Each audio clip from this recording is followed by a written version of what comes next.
The Holy Gospel according to St. Matthew, the second chapter. Glory to you, O Lord. In the time of King Herod, after Jesus was born in Bethlehem of Judea, wise men from the east came to Jerusalem asking, "Where is the child who has been born King of the Jews? For we observed his star at its rising and have come to pay him homage." When King Herod heard this, he was frightened, and all Jerusalem with him. And calling together all the chief priests and the scribes of the people, he inquired of them where the Messiah was to be born. They told him, "In Bethlehem of Judea, for so it has been written by the prophet. And you, Bethlehem, in the land of Judah, are by no means least among the rulers of Judah, for from you shall come a ruler who is to shepherd my people Israel." Then Herod secretly called for the wise men and learned from them the exact time when the star had appeared. Then he sent them to Bethlehem, saying, "Go and search diligently for the child, and when you have found him, bring me word so that I also may go and pay him homage." When they had heard the king, they set out. And there ahead of them went the star that they had seen at its rising until it stopped over the place where the child was. When they saw that the star had stopped, they were overwhelmed with joy. On entering the house, they saw the child with Mary his mother, and they knelt down and paid him homage. Then, opening their treasure chests, they offered him gifts of gold, frankincense, and myrrh. And having been warned in a dream not to return to Herod, they left for their own country by another road. The Gospel of the Lord. So often, when the Gospel writers write down or relate some kind of story in the Gospels, they want to emphasize certain events and specific things that important characters say. And so I often suspect that they leave out many details that the writer thinks don't really need to be there. And I highly suspect that's what happened with the story of these wise men from the east. Matthew tells us that wise men from the east came to Jerusalem, asking, "Where is the child who has been born King of the Jews? For we have observed his star at its rising and have come to pay him homage." And the next thing that happened, almost certainly, was that everyone who heard this question asked or said, "What do you mean, star? There ain't no star in the Bible as a sign that the Messiah has been born." And indeed, sometimes people read this story and we imagine that buried somewhere deep in a part of the Old Testament that we have not read or that we do not remember, there is a prophecy about a star appearing when the Messiah is born. But there isn't. Stars really don't figure into any of the Old Testament prophecies about anything. And when Herod hears about this question that these guys are asking, he isn't afraid because of the word star. He's afraid because of the word king. It's a threat to him.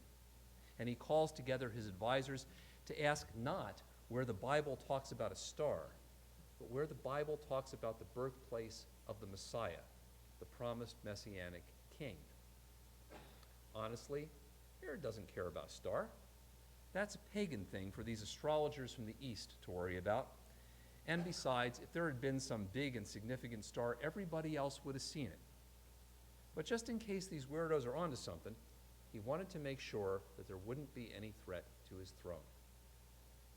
And so this is an odd story for Matthew to tell about the very first people who find out about Jesus after his birth. This is the first time. There are no shepherds, there are no angelic voices to anybody. These are the very first people who find out about Jesus. And it begins with a star, which is not something that Matthew's mostly Jewish Christian readers would relate to either.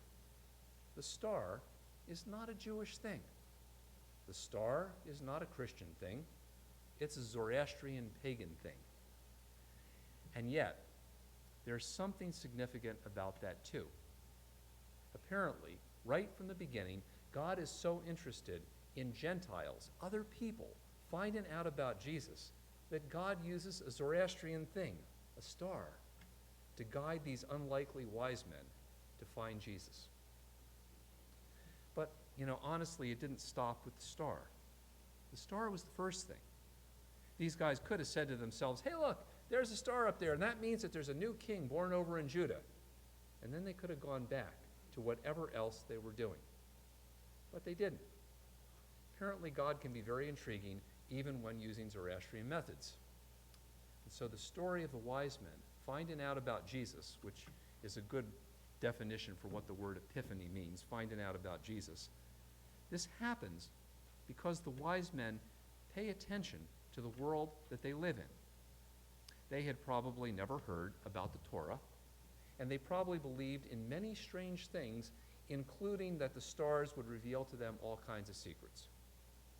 And so it was that God used the world of the stars that the wise men were familiar with to show them something that they wouldn't have seen otherwise.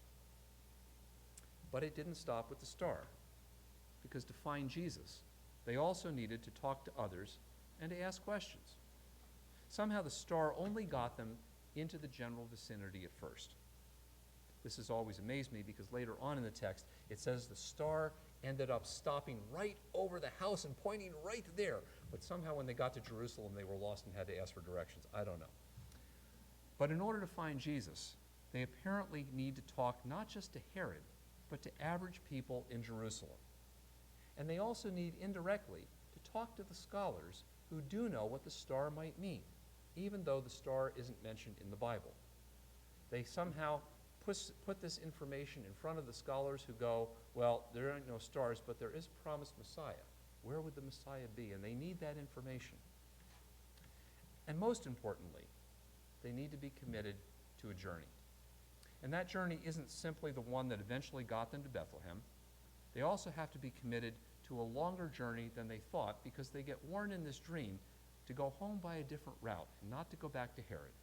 And that's not as easy as it might seem. There are not a lot of alternative routes. But even then, their life journey is never going to be the same because of the impact this particular journey of finding Jesus had on their lives. And so the real meaning of the story of the Epiphany is for us also not about stars. It's rather the first in a series of many stories Matthew tells us that encourage us to be open to the ways in which we're being called to experience Jesus in our lives and to be on an active journey with Jesus throughout our lives. And while these wise men may seem like unlikely role models, in fact, they really are unlikely role models in Matthew's gospel, it's often the case that we find out more about Jesus in our lives and the direction God is sending us when we're paying attention to the world in which we live. That is, when we're open to the regular stuff each of us pays attention to in our lives, whether it's because of our work, our neighborhoods, our schools, or our community organizations. Often, the ways God motivates me to look more closely at something or to consider something I hadn't considered before is through things that I'm tuned into that others might not be, just because they're the kinds of things that I do and I watch, just because, I don't know, I'm a little weird too, like the wise men, and that's the stuff I watch. But God can use those things also. So one of the questions that the story of the Epiphany asks all of us is to ask ourselves, what are the stars that you watch because you're just interested in them, or because you have to pay attention to them for work? Sometimes God can be pointing you to something new in your life through things that are regular opportunities or things you're watching in your own life, even if others don't see it. Even if others go, what, I didn't see any star like that. Maybe God is using that in your life. Like the wise men, sometimes we find out more about Jesus in our lives, or we're more in touch with the way God is directing us when we're willing to discuss what we see or feel or experience with other people. And that may involve experts or just regular friends and neighbors and strangers that we happen to see on the road, like these wise men. Simply trying to discern God's will in your life and figure out direction by sitting back and meditating, which is a good experience, but sometimes, usually, that's not enough to get you where you need to be. And it's often the case that people find meaning and purpose by sharing their visions of whatever it is that they've seen or experienced or felt with other people and figuring out together where God is leading them. And that is actually a good definition of what it means to be a congregation, too. That's what we do. It's not that somebody has a secret answer. It's just that sometimes in those conversations, like in the story of the Epiphany, you figure out where you're supposed to be heading. And often, like the wise men, we figure out, too, more about Jesus in our lives or where God's leading us when we end up being committed to a journey that keeps on going, even when it seems to have reached an end. You know, the wise men reached the stable. They didn't reach the stable. They reached the house. That's why we know it's several years later. But they reached the place. They found Jesus. They opened their treasure chest, and they go, okay, end of journey. No, it's not. That's just the beginning of a whole new phase of their life. And after all, we've just done that too, right? We have just ended an old year, and we begin a new year. And it feels like the same thing. It feels like, okay, we got to the end of this last year for all the things that were good and for bad, but now we begin a new one, and a new place, and new places that God is leading us, and new opportunities and new experiences that will be both good and bad and in between, but all those things are going to be filled with God's presence in our lives. And that's the real message of the Epiphany. As with those wise men, the promise of Epiphany is that God continues to journey with us into the future as we look for new ways forward in a new year. The promise of Epiphany is that God will continue to be part of our conversations and our discernment with one another as we search more deeply for what God has in store for all of us.